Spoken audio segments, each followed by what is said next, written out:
Madame, Monsieur, bonsoir. Merci de nous rejoindre à la une de l'actualité de ce 19h. Cette hécatombe routière, 11 morts et 11 blessés dans une collision entre un bus et un semi-remorque dans la commune de Ouled Sabr à l'est de Sétif. Selon un bilan qui reste provisoire, une enquête a été ouverte par la gendarmerie nationale pour déterminer les causes de l'accident.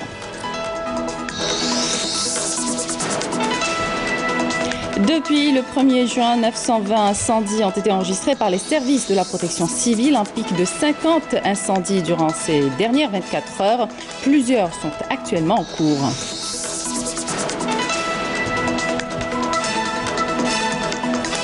L'instance nationale de dialogue et de médiation a mis en avant un plan de travail qui consiste à organiser des rounds de dialogue avec les différents acteurs pour mettre en place des suggestions qui seront au cœur de la conférence nationale souveraine.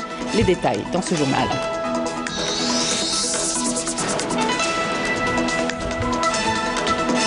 Et puis, si vous êtes en vacances et cherchez une belle destination d'évasion, on vous propose de ce soir la baie de Chtaïbi Annaba, réputée pour ses belles plages au sable d'or, son eau cristalline et ses superbes criques. Sinon, le gîte Talet Tête sur les hauteurs de la Kabylie, un campement qui se base sur le concept écotourisme. Il programme chaque week-end des soirées animées où les nouveaux talents sont conviés.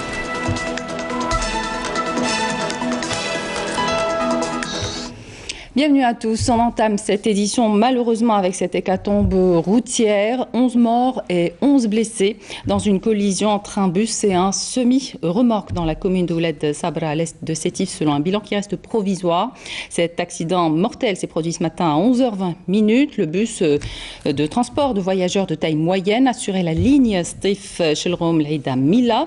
Les victimes ont été évacuées par les éléments de la protection civile vers l'hôpital Saroub Khatir de la ville d'El Ulma. Et puis sachez que la gendarmerie nationale a ouvert une enquête pour déterminer les causes de l'accident. Et puis ce chiffre, 30 000 accidents de la circulation sont enregistrés annuellement dans notre pays, causant la mort de milliers de personnes et encore plus de blessés. La prévention routière, un sujet abordé lors de la réunion interministérielle présidée hier par le Premier ministre. Il a été prévu de mettre en place une délégation nationale de sécurité routière et à l'évaluation de l'application des dossiers relatifs à la modernisation des documents administratifs. Les détails avec Manel Bouzouaba.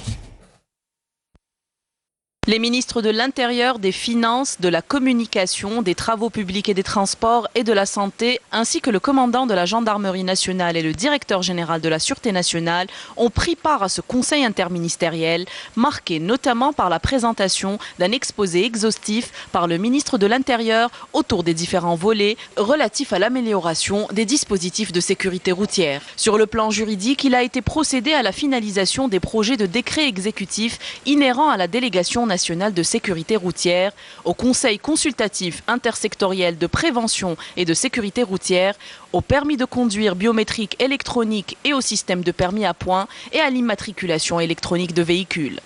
Sur le plan technique, il a été procédé à la mise en place des systèmes informatiques propres à ce projet en termes de collecte des bases de données et leur interconnexion, en sus du lancement du permis de conduire biométrique à partir du 1er avril 2018, avant la généralisation de l'opération à travers l'ensemble du territoire à compter du 25 juin 2019.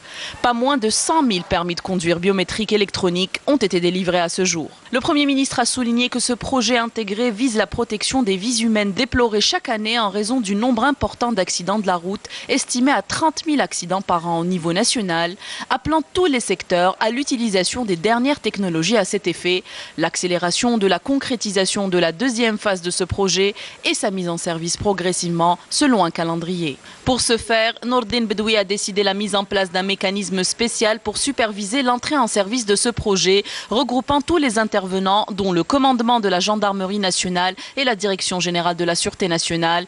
2 mois ont été accordés à ce mécanisme pour le traitement et l'adoption de ce dossier avant son exécution.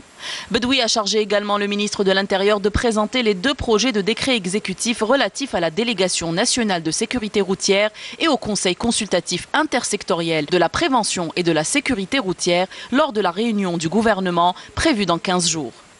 Pour le lancement des missions de la délégation, elle sera dotée lors d'une phase de transition de ressources humaines détachées des services de la Gendarmerie nationale et de la Sûreté nationale et du ministère des Transports. Toutes les opérations relatives à la sûreté et la sécurité routière seront d'ailleurs supervisées par la délégation en question, y compris la formation, tout en préservant le rôle du Centre national des permis de conduire et en mettant son expérience au service de cette stratégie et du parachèvement de l'organisation de l'activité des auto-écoles conformément aux nouvelles normes de sécurité routière. Dans ce contexte, Nourdine Bedoui a décidé d'éviter aux citoyens le déplacement au service administratif pour obtenir leurs différents documents biométriques et électroniques en y accédant à distance et via Internet, outre l'activation de la convention signée avec les services de la Poste pour acheminer de façon sécurisée ces documents à leurs propriétaires.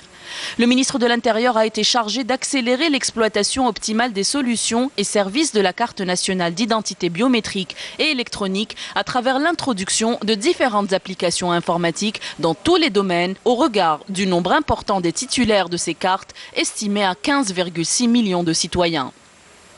Le Premier ministre a ordonné également la mise en place d'un programme pour concrétiser cette opération. Il sera lancé avant la fin de l'année en vue de mettre au point les différentes applications prioritaires qui auront un impact direct sur le citoyen, tels que le livret de famille électronique et le dossier médical électronique. Bedoui a dans ce cadre mis l'accent sur la nécessité d'impliquer les start-up et les entreprises innovantes afin d'apporter leur contribution à la réalisation de ce projet, notamment à travers le lancement d'un appel à contribution ou à l'organisation d'ateliers au profit de ces entreprises.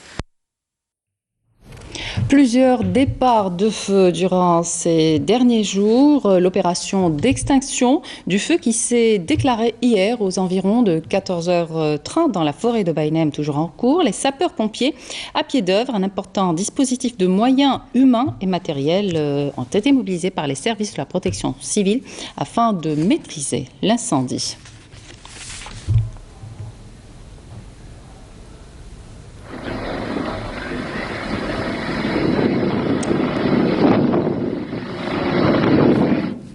Écoutez, je vous propose d'écouter un responsable de la protection civile.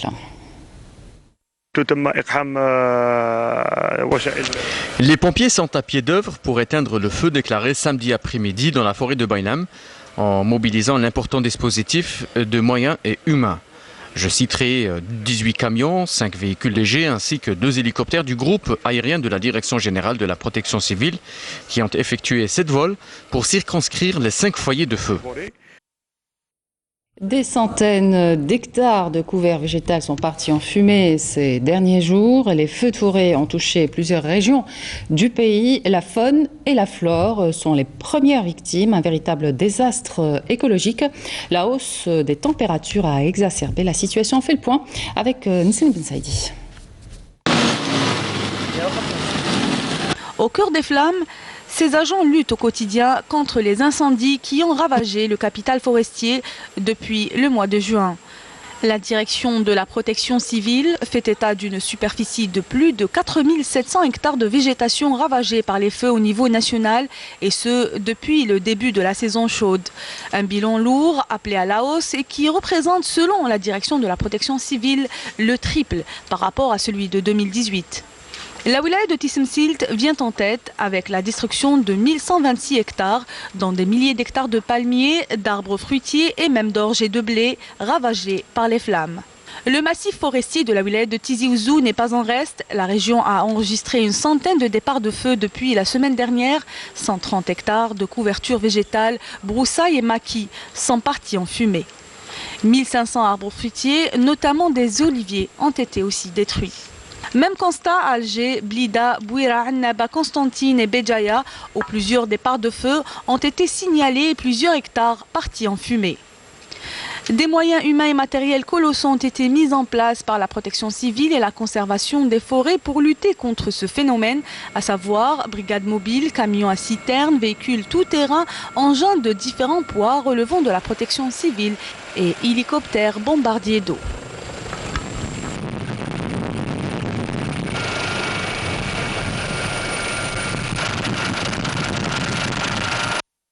Je vous le disais en titre, depuis le 1er juin, 920 incendies ont été enregistrés par les services de la protection civile. Un pic de 50 incendies durant ces dernières 24 heures.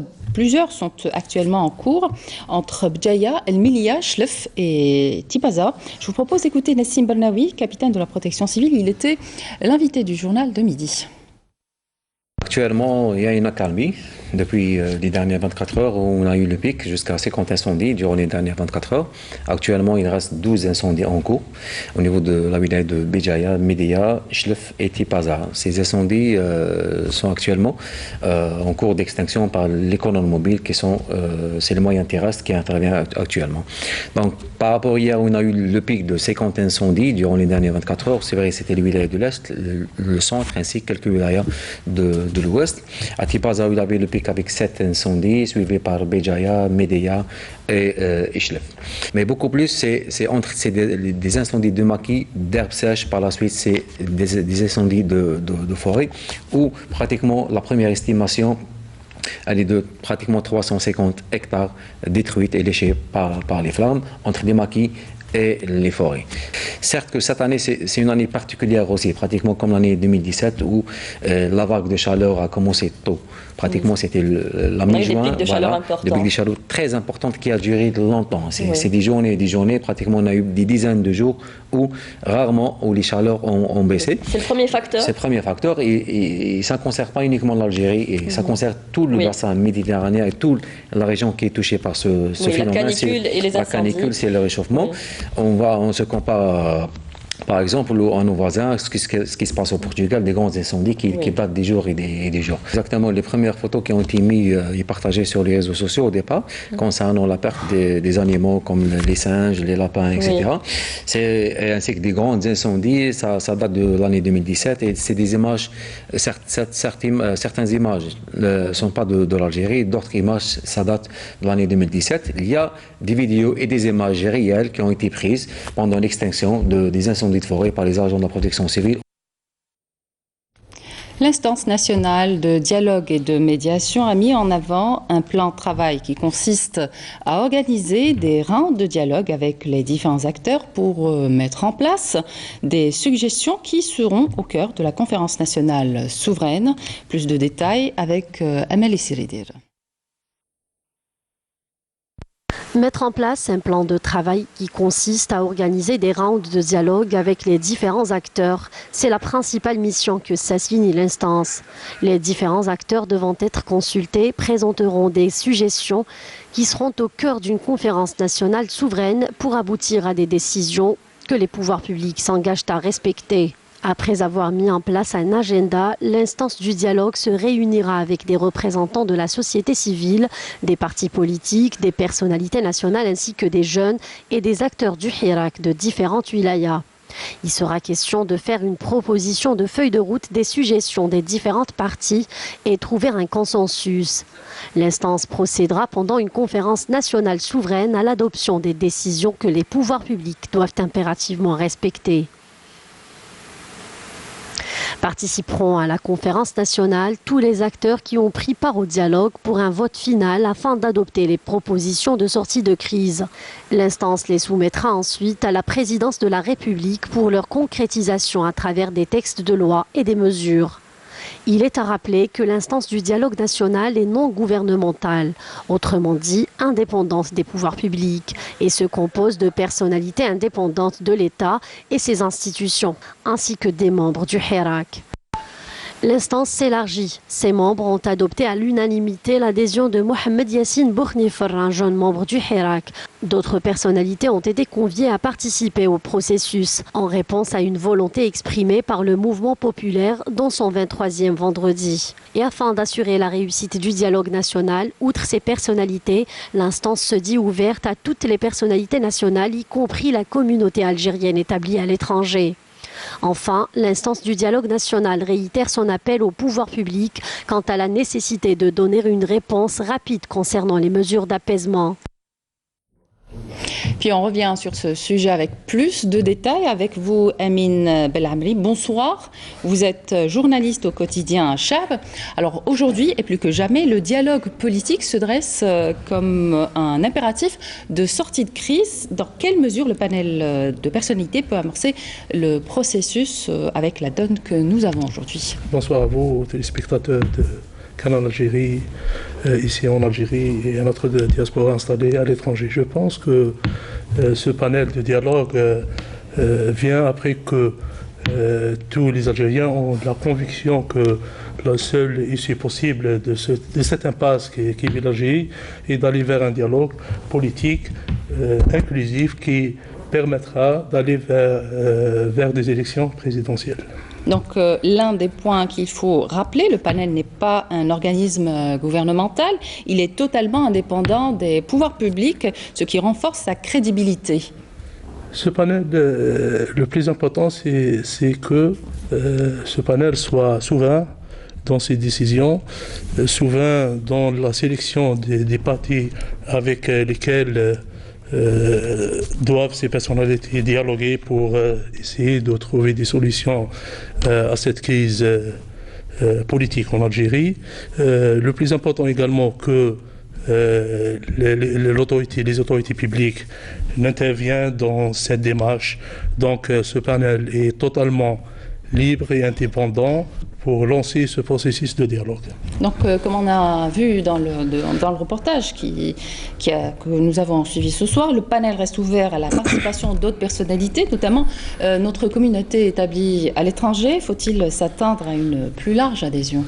Oui, il me semble qu'il va y avoir beaucoup de ceux qui vont exprimer leur volonté d'intégrer ce panel de dialogue pour que ce panel-là soit plus représentatif et arrive à trouver un terrain d'entente pour essayer d'assainir le terrain pour aller vers des élections présidentielles. Mais il faut rappeler également que le plus important, c'est pas d'adhérer à ce panel, mais de donner des propositions et de participer à ce dialogue. Il faut pas forcément qu'on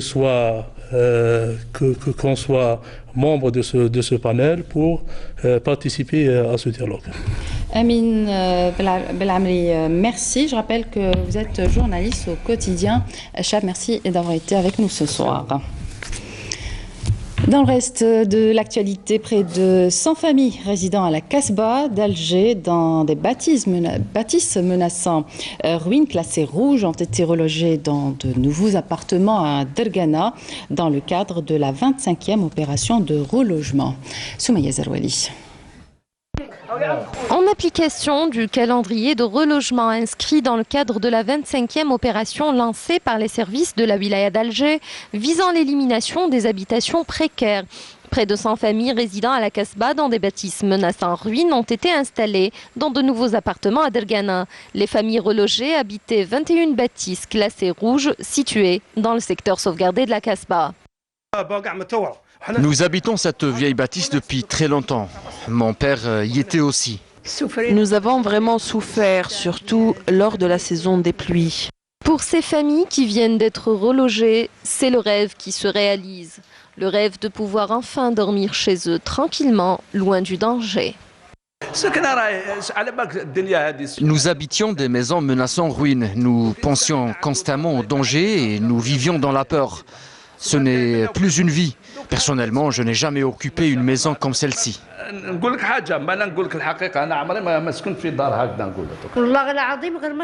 Je suis très contente. Je ne connaissais pas Dergana, mais je suis agréablement surprise. C'est un coin très sympa. Dieu merci, mes enfants sont aujourd'hui à l'abri. La maison que nous habitions ne disposait même pas de porte. Nous vivions pratiquement dans la rue. Je suis très content. Aujourd'hui, j'ai une chambre rien que pour moi. Le programme de relogement se poursuivra jusqu'à la fin de l'année au profit de 150 autres familles parmi les habitants de la Casbah. 98 familles qui occupaient 21 bâtisses menaçant ruine ont été relogées. L'opération se poursuit sur plusieurs étapes au niveau de la circonscription administrative de Bab el-Oued. Rappelant que près de 300 familles habitant 39 immeubles menaçant ruine dans la commune de la Casbah ont été relogées au mois de mai dernier par les services de la wilaya d'Alger dans le cadre de la première phase de la 25e opération de relogement. Développement et sécurisation de nos frontières vont de pair. La règle vaut aussi pour nos frontières ouest. Précision dans ce reportage de Younes Dib Lekhal dans la wilaya de Naama. Le récit est signé Naïma Chekchek. Mais le développement ne peut se faire sans sécurité et il en est ainsi dans nos régions frontalières, à l'ouest du pays, comme ici à N'Ama, une wilaya avec 4 daïras frontalières aux voisins marocains, avec ses villages et ses bourgs qui a bénéficié il y a peu de plusieurs projets de développement pour en stimuler l'activité économique et la situation sociale de ses habitants. En ce sens, les importants efforts déployés par notre armée nationale vont pour beaucoup dans la sécurisation absolue de nos frontières. Les efforts de l'institution militaire sont énormes. Ils sont visibles partout et tout le temps. Parallèlement à cela, un travail assidu d'entretien des routes se fait pour préserver la dynamique du commerce dans les wilayas du sud-ouest, tels Béchar et Tindouf. Les routes sont mieux, alhamdoulilah. C'est surtout l'hiver qu'elles sont altérées.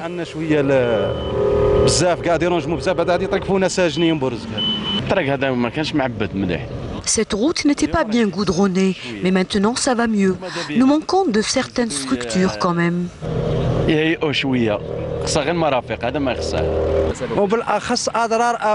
À Adrar et à Aoulef, il faut vraiment réparer les routes défectueuses. Elles nous ont cassé nos camions, nos remorques et tout. Cette route est plus ou moins bien.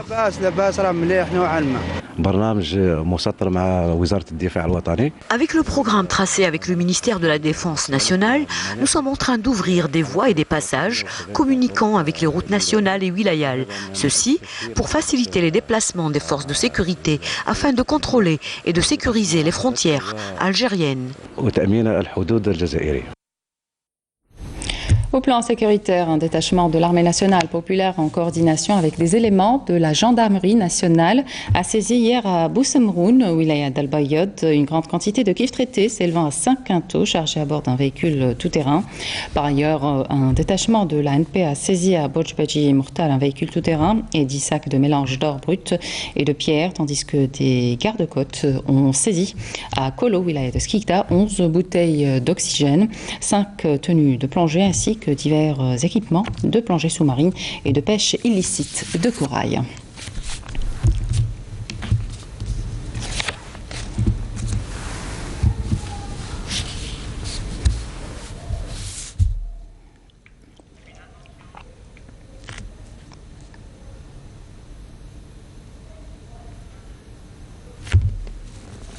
Le ministère de la Défense nationale informe que la régularisation de la situation vis-à-vis du service national des citoyens âgés de 30 ans et plus au 31 décembre 2014, à savoir ceux nés en 1984 ou intérieurement, se poursuit dans de bonnes conditions. À ce titre, et depuis le début de cette opération jusqu'au 31 mars 2019, le nombre de citoyens ayant bénéficié des mesures présidentielles s'élevant à 263 579 citoyens, 3 768 résidents à l'étranger. Dans le cadre de la même mesure, 931 300 retardataires des classes antérieures à l'année 2014 ont également été régularisés pendant cette même période. Par ailleurs, le ministère de la Défense nationale porte à la connaissance des citoyens que les centres et bureaux du service national à travers tout le territoire national et au niveau des représentations diplomatiques et consulaires à l'étranger continueront à recevoir et à prendre en charge avec toute la célérité requise les citoyens concernés afin de compléter les procédures réglementaires et régulariser leur situation vis-à-vis du service national. Les vestiges historiques à Tazulta Betna, visités par la ministre de la Culture qui s'est enquis de la situation de ce site historique et de sa réhabilitation. Les détails avec Selm Kasser. La wilaya de Batna, elle seule, compte de nombreux sites et vestiges qui font de cette région un musée à ciel ouvert. Où Meriem Merdassi, ministre de la Culture, a fait une halte pendant sa visite à la wilaya. Nous allons aménager un jardin touristique. Ce site s'étend sur plusieurs hectares. Nous allons réaliser un circuit touristique avec des kiosques en faveur des jeunes de la région qui vendront des produits en adéquation avec le patrimoine culturel et historique de la région, en prenant soin de ne pas altérer les vestiges historiques et le patrimoine. Le musée de Tingad a été également visité par Mariam Mardassi ainsi que le Centre national de recherche en archéologie qui sera réhabilité prochainement. Tourisme à présent, la baie de Staybi est réputée pour ses belles plages au sable d'or, son eau cristalline et ses superbes criques. Staybi, située au creux d'une baie profonde, accueille chaque année des milliers d'estivants durant les vacances d'été. Petite escapade proposée ce matin par Siam Knouch. On l'a longtemps classée parmi les plus belles baies au monde. Staybi, dans le littoral beaunois, assise tranquillement face à la mer. Telle une presque île, surplombée par l'Idour et le cap de Couche, elle est entourée de plages. جيت من الجزائر وجيت عند جداتي باش نجي فاكونس 10 ايام ثاني لنا. وهنا تعجبك؟ تعجبني مليحه. وش فيها؟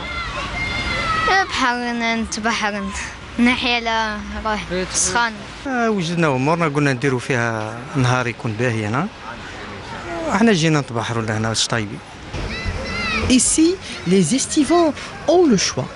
Les plages toutes paradisiaques, la fontaine romaine ou les sables d'or, la baie ouest, des routes qui traversent une nature luxuriante et puis aussi Sidi Akasha, le saint patron des lieux.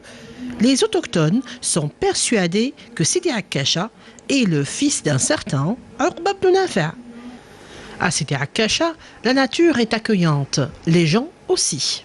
والحمد لله عندنا très beau pays, quel que soit. الحمد لله هاك تشوفي اختي البحر والجبل والحمد لله.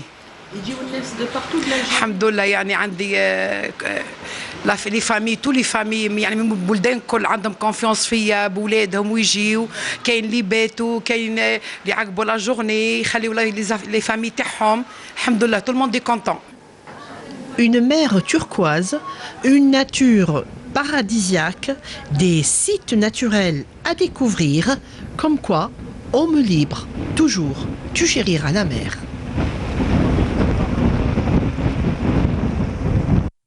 On prend à présent un peu d'altitude sur les hauteurs de la Kabylie à 1300 mètres où s'est niché un nouveau gîte qui a le vent en pompe. Telle à tête, créé depuis seulement 2 années. Ce campement se base sur le concept écotourisme. Il programme chaque week-end des soirées animées où les nouveaux talents sont conviés. Une belle ambiance qui démarre au coucher du soleil qui finit tard la nuit. C'est le reportage de Badia Amarni. Nous sommes à 1300 mètres d'altitude du côté de Bnini. La soirée s'annonce bien animée. Les premiers invités sont déjà sur place et les artistes ont commencé les répétitions.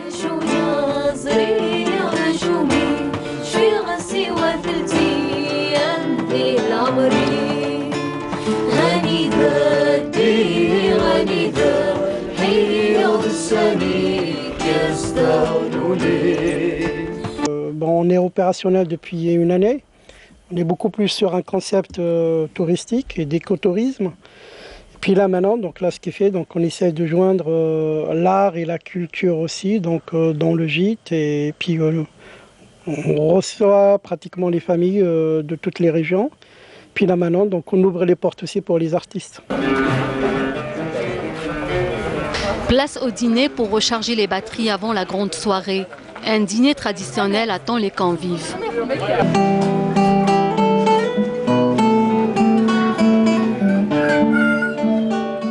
Le spectacle commence. La chorale polyphonique Silelin Wogdoud de Thouassif rentre en scène.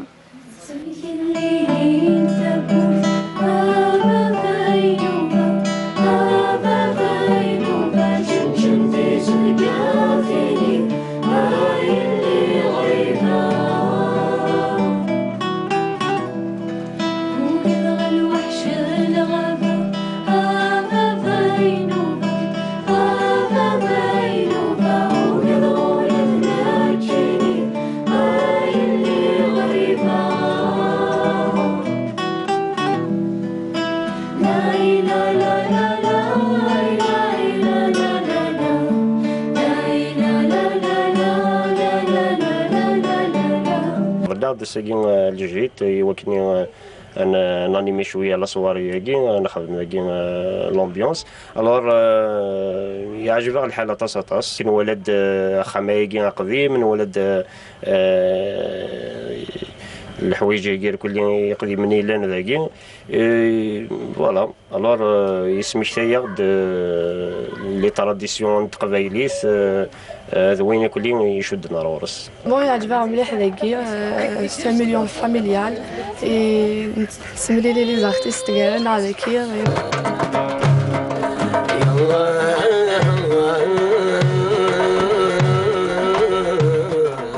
Place au chanteur arabe Namer qui a mis le feu à la scène.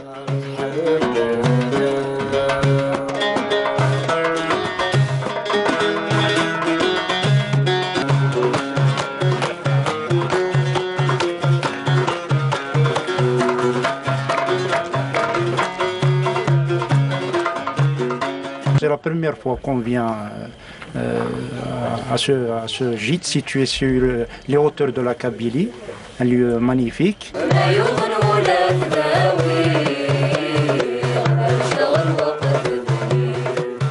La chorale Death Wessif et Arab Namer ont animé la fin de la soirée ensemble.